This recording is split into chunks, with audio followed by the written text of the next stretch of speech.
Hi hello नमस्ते जी सत श्री अकाल अस्सलाम वालेकुम। पता है मोहम्मद आसिफ जो है ना, उनको ऐसे बोलते हैं कि वो मजिशियन है।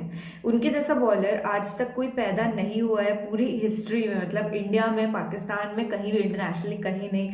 बहुत दुख होता है कि वो नहीं खेलते हैं अब क्रिकेट, क्योंकि स्पॉट फिक्सिंग के तहत उनको निकाल दिया गया था बाहर।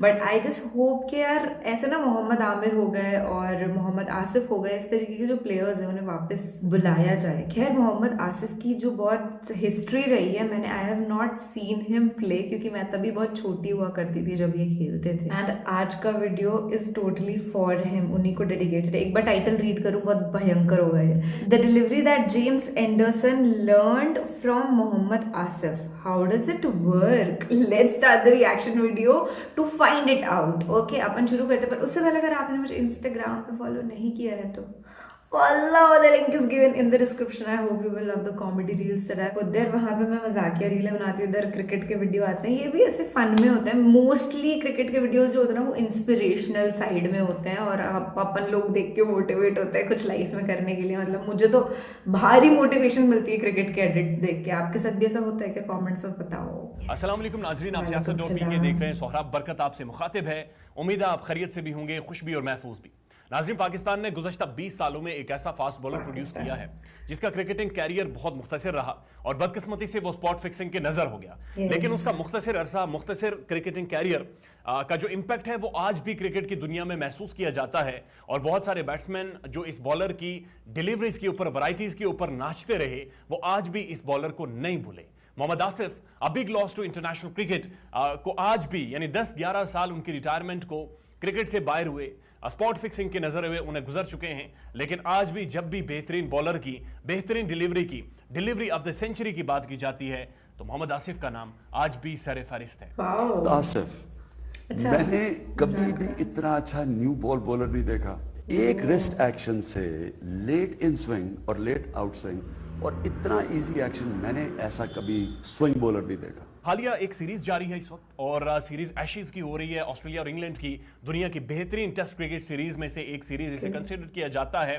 उस सीरीज में जो इंग्लैंड के फास्ट बॉलर हैं, दुनिया के बेहतरीन बॉलर जेमी एंडरसन, जिन्हें स्विंग का बादशाह भी कहा जाता है, उन्होंने कुछ रिपोर्टर्स को इंटरव्यू देते हुए मोहम्मद आसिफ का जिक्र किया है और उन्होंने कहा है कि मैंने वूबल सीम डिलीवरी, एक मखसूस किस्म की डिलीवरी सिर्फ और सिर्फ मोहम्मद आसिफ से सीखी है। अब ये कोई आम शख्स या आम बॉलर नहीं बात कर रहा, ये वो बॉलर बात कर रहा है जिसने अभी तक टेस्ट क्रिकेट में 640 से जाहिद विकेटें ले चुका है और वनडेज में तकरीबन 270 इसने बैट्समैनों को अपना शिकार बनाया है। और इन्होंने हालिया इंटरव्यू में कहा कि मैंने वूबल सीम डिलीवरी मोहम्मद आसिफ से सीखी है।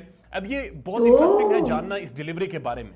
मोस्टली जब भी आप बॉल करते हैं तो बॉल की एक साइड को शाइनिंग किया जाता है जबकि दूसरी साइड को रफ किया जाता है। और जब आप किसी भी बैट्समैन को स्विंग करते हैं तो उसे बखूबी अंदाजा होता है बॉल की शाइनिंग या रफ साइड को देखकर के बॉल किस तरफ सीम होने वाली है। लिहाजा वो पढ़ लेते हैं, समझ जाते हैं कि बॉल की सीम किस तरफ और किस तरफ स्विंग होना है।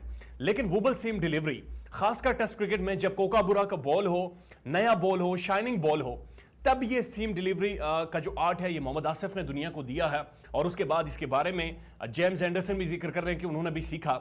इसको बुनियादी तौर पर एक मखसूस अंदाज में बॉल की ग्रिप को पकड़ा जाता है और जब ये बॉल पिच होती है, पिच होने से पहले हवा में ये लरजती है और बॉल की जो सीम है वो कांपते हुए बैट्समैन की तरफ जाती है, जो बैट्समैन को कभी भी समझ नहीं आती कि ये इन स्विंग होगी, आउट स्विंग होगी या ये बॉल सीधा निकलेगा।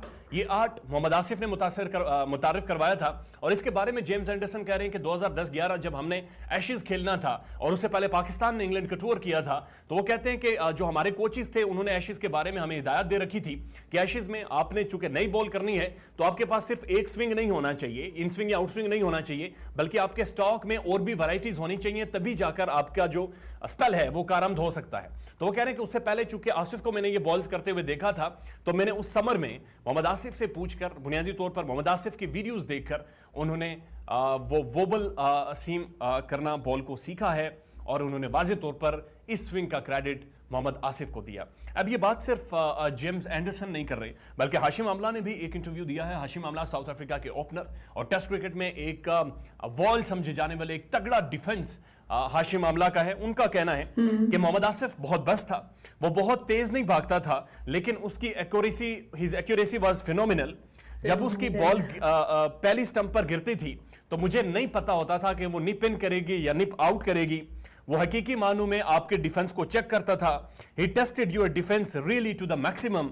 Mohammad Asif, at that stage, he was the best fast bowler I've ever faced. The accuracy was phenomenal. बहुत सारे और भी खिलाड़ी मोहम्मद आसिफ के बारे में कहते हैं he really is the magician of the ball, कि वो बॉल के साथ जादू करता था, बैट्समैन के साथ ट्रिक करता था। केविन पीटरसन इंग्लैंड के खिलाड़ी, साउथ अफ्रीका उनका ओरिजिन है बुनियादी तौर पर, और इंग्लैंड की तरफ से उन्होंने एक बहुत बड़ा कंट्रीब्यूट इंग्लैंड क्रिकेट को दिया है। मिडिल ऑर्डर बैट्समैन थे, लंबी height and a very stylish cricketer. वो उन्होंने एक ट्वीट किया है और उस ट्वीट में वो लिखते हैं, I think plenty batters around the world that were happy he got banned. कि बहुत सारे बैट्समैन दुनिया में हैं, वो खुश हैं कि उन पर पाबंदी लग गई। He was the best I faced, I had no idea against him. उससे बेहतर शायद कोई नहीं था और मुझे कोई आइडिया नहीं होता था कि उनकी बॉल इन करेगी या आउट करेगी। ये केविन पीटरसन कह रहे हैं। और सकलैन मुश्ताक, अगेन पाकिस्तान के लेजेंड ऑफ स्पिनर, दूसरा इन्वेंटर और दुनिया को दूसरा से रोशनास करवाने वाले सकलैन मुश्ताक हैं। वो कहते हैं कि जब मोहम्मद आसिफ भागता था तो मुझे लगता था कि मोहम्मद आसिफ के ऊपर कोई भार नहीं है, क्योंकि जब शोएब अख्तर, वसीम, वकार भागते थे, इमरान खान भी, देवर क्विक, तेज भागते थे और उसके बाद जाकर ये बॉल करते थे। लेकिन मोहम्मद आसिफ बिल्कुल आराम से स्लो भागता था और उसके हाथ, उसको देखते हुए लगता था कि किसी बैट्समैन का कोई उसके ऊपर भार नहीं है, कोई तेज उसने भागना नहीं है, सारा कंट्रोल सिर्फ और सिर्फ उसके हाथ और ग्रिप में था। और सकलैन मुश्ताक कह रहे हैं, मैंने इससे बेहतर बॉलर इंटरनेशनल क्रिकेट में नहीं देखा। हमने मोहम्मद आसिफ का एक पुराना इंटरव्यू निकाला है और उस इंटरव्यू को देखकर यकीन कीजिए आज भी ये महसूस होता है कि पाकिस्तान ने और दुनिया क्रिकेट ने शायद एक मौजज़ा, एक मैजिशियन, एक जादूगर और शायद इससे बेहतर क्रिकेटर शायद दुनिया की क्रिकेट की हिस्ट्री में कम से कम ना आता, वो मिस कर दिया है। बहुत ही मुख्तसर कैरियर मोहम्मद आसिफ का है टेस्ट क्रिकेट का। सिर्फ 23 मैचेस खेले हैं और 106 विकेटें इन्होंने ली हैं। 2005 में डेब्यू किया, 2010 में स्पॉट फिक्सिंग के ऊपर, मैच फिक्सिंग के ऊपर इन्हें बैन कर दिया गया और उसके बाद क्रिकेट में ये वापसी नहीं कर सके। उन्होंने अपने एक माजी के इंटरव्यू में कहा है कि मैं कोहली और सचिन को जब देखता हूं तो मैं कोहली को सचिन के पास भी नहीं समझता। दोनों के टेक्निक्स बहुत मुख्तलिफ हैं। उन्होंने कहा कि सचिन अपर हैंडेड था और विराट कोहली लोअर हैंडेड है। और उन्होंने कहा कि वाज़ेह तौर पर अपनी बॉलिंग के हवाले से कहते हैं, the ball can talk, ball बात करती है, बॉल आपका कहना माननी चाहिए।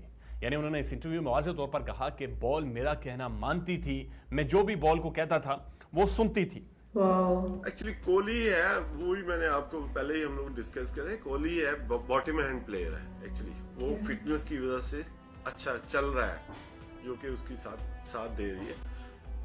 जो ही उसके ऊपर डिक्लाइन आएगा तो वो मेरा नहीं ख्याल कि वो कम बैक करेगा कोहली। और आप Babar Azam, he is upper hand like a Sachin, fluently उसका बल्ला जाता है। सचिन का भी बहुत अल्लाह जाता है। लोग अभी भी कहते हैं कि नहीं कोहली बेहतर है सचिन से, नहीं, सचिन के वो पास भी नहीं भटकेगा। ये मेरे कमेंट्स है कि सचिन के वो पास भी नहीं भटकेगा। साथ साथ वो कहते हैं कि आपने टाइम अबाउट करना है कि ये बॉल क्यों नहीं आउटस्विंग हो रही या इनस्विंग हो रही। मैंने हमेशा जब भी बॉलिंग की है, वो कहते हैं कि मैंने क्रिकेट नहीं खेली, मैंने बैट्समैनों के साथ खेला है और मैं बॉल के साथ बातचीत करता था कि अभी आपने बॉल को कहता था आउट स्विंग होना है और अभी इन स्विंग होना है। मैंने लक्ष्मण को एक बॉल की और वो बॉल ऑफ द सेंचुरी भी है। और लक्ष्मण और राहुल द्रविड़ के बारे में वो कहते हैं कि one of the best defence ever in test cricket आया है तो वो लक्ष्मण और राहुल द्रविड़ का था। मैंने जब लक्ष्मण को बॉल की और इतना बड़ा गैप बना और वो बोल्ड हुए, उसके बाद दुनिया को पता चला कि असल में इन दोनों के अंदर भी खामियां हैं, इनका डिफेंस भी ब्रेक हो सकता है और इस बॉल को बॉल ऑफ द सेंचुरी कहा गया। मैं क्रिकेट में बैट्समैन के साथ खेलता था, मेरी एक डिफरेंट क्लास थी और मैं उस क्लास में ही रहा। 2005 में मुझे रियलाइज हो गया था कि मुझे तेज भागने की जरूरत नहीं है, मेरा जो कंट्रोल है, मेरी जो सीम है, मेरी जो स्विंग है, वही मेरी असल ताकत है। बॉल ऑफ द सेंचुरी भी हुआ है जो लक्ष्मण को बॉल हुआ है कि वो तो फुट के लिहाज से स्विंग हो गया। और उसमें आप देखो टेक्निकली बैट्समैन बहुत स्ट्रांग थे। सहवाग नहीं, टेक्निकली सॉरी अबाउट राहुल और लक्ष्मण, मगर आप उसमें देखेंगे कितना कितना गैप बना है और वो उस मैच से ही एक्सपोज होना शुरू हो गया था कि इनका भी गैप बनता है। मेरी एक डिफरेंट क्लास थी, वो मैं अपनी क्लास में ही रहा, मैं उससे बाहर नहीं निकला कि बजाय कि मैं तेज बॉलिंग करूं अर्ली ऑन मैं बहुत तेज था, मगर जब आपके पास स्विंग आ जाती है आप स्विंग से ही आउट कर लेते हो तो क्यों इतनी तेज भाग के आओ। मोहम्मद आसिफ इंटरनेशनल क्रिकेट में वापस नहीं आ सके पाकिस्तान क्रिकेट ने शायद उनसे वो फायदा भी नहीं उठाया, उनकी स्विंग और सीम और नेशनल क्रिकेट एकेडमी का भी वो हिस्सा नहीं रहे ताकि नौजवान नस्ल तक अपना वो टैलेंट ये आगे पहुंचा सकते। ऑस्ट्रेलिया के क्रिकेटर्स के ऊपर बैन लगा और वो भी मैच फिक्सिंग, वो भी ग्राउंड के अंदर बॉल टेम्परिंग के इल्जाम थे, जिसमें डेविड वार्नर और स्टीव स्मिथ शामिल थे। उन्होंने मीडिया में आकर माजरत की, उसके बाद उन्हें 1 साल की सजा का सामना करना पड़ा और उसके बाद वो टीम में वापस आए। मोहम्मद आमिर भी वापस आए, लेकिन मोहम्मद आसिफ इंटरनेशनल क्रिकेट में दोबारा नहीं आ सके। और आप यकीन कीजिए, जिस तरह केविन पीटरसन ने कहा कि बहुत सारे बैट्समैन शुक्रगुजार होंगे और बहुत सारे बैट्समैन जो आज दुनिया की रैंकिंग में टॉप बेस्ट बैट्समैन हैं, जिनके रिकॉर्ड्स बोलते हैं और बेहतरीन रिकॉर्ड्स जिन्होंने बनाए हुए हैं, अगर मोहम्मद आसिफ होते तो शायद हकाइक, शायद स्टैट्स बहुत ज्यादा मुख्तलिफ होते। आज भी हर पाकिस्तानी जो क्रिकेट से शगफ रखता है, क्रिकेट से मोहब्बत रखता है, जिसकी रगों में क्रिकेट दौड़ती है, जब भी मोहम्मद आसिफ का नाम आता है वो सर झुका देता है कि कितना बड़ा टैलेंट, कितनी बड़ी काबिलियत, कितना अजीम खिलाड़ी पाकिस्तान का नुकसान हो गया। अपना ख्याल रखिएगा और हमारे चैनल का भी। अल्लाह हाफिज। अल्लाह हाफिज। ओ गॉड यार, सीरियसली इनके पता है ये एक बहुत बड़े लेजेंड है। ये जब ये बोल रहे हैं ना कि बॉल इनसे बात करती है तो मतलब सच में बात करती है। ये उस बॉल की इज्जत करते हैं और बॉल इन्हें रिस्पेक्ट बैक करती है यार। सीरियसली ये होता है। Seen this happening and I have seen this happening. क्या है इसमें, हम सब ने देखा उन्हें बॉल से बात करते हुए यार। उन्होंने खुद ने अपने बयान दिए, बोला है। तो this guy is actually crazy. वो सचिन और विराट में कंपैरिजन कर रहे थे, बट आई थिंक दोनों ही बैट्समैन बहुत डिफरेंट है।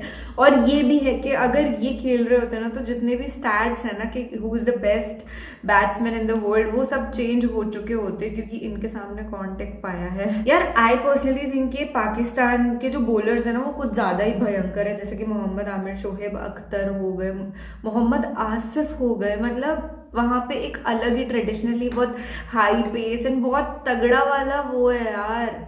मिट्टी में ही कुछ है पाकिस्तान की कि वो तगड़े बॉलर्स प्रोड्यूस करता है।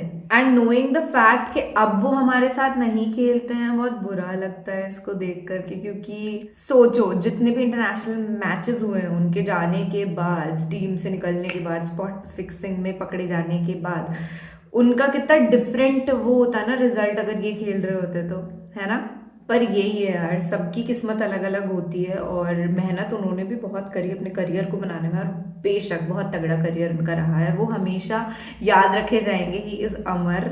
और आज के लिए बस इतना ही। It was inspirational in certain ways कि यार उन्होंने इतनी मेहनत करके इतने मुकाम पे पहुंचे, तो हमने भी मेहनत करनी है। जो भी हम कर रहे हैं उसमें डजंट मैटर, कुछ भी हो सकता है यार। पढ़ाई हो सकता है, आप किसी एग्जाम को फाइट कर रहे हो, आरपीएससी, यूपीएससी, या फिर आप क्रिकेटर ही बनना चाहते हैं, या फिर आप एक्टर, यूट्यूबर बनना चाहते हैं, म्यूजिशियन बनना चाहते हैं, डॉक्टर बनना चाहते, जो बनना चाहते हो बन जाओगे। बस मेहनत लगेगी, हार्ड एंड स्मार्ट वर्क दोनों, कंसिस्टेंसी से। ठीक है, ओके, टेक केयर, अपना ख्याल रखिएगा। Bye bye. This is Kilaya reacts. अगर आपको मुझसे और मिलना है रोज रोज जल्दी मजाकिया वीडियोस मेरे देख लो ऑन इंस्टाग्राम। उन्हें रील्स बोलते हैं, मजे आते हैं उन्हें देख करके। ठीक है, बाय बाय। शब्बा खैर, अल्लाह हाफिज, खुदा हाफिज।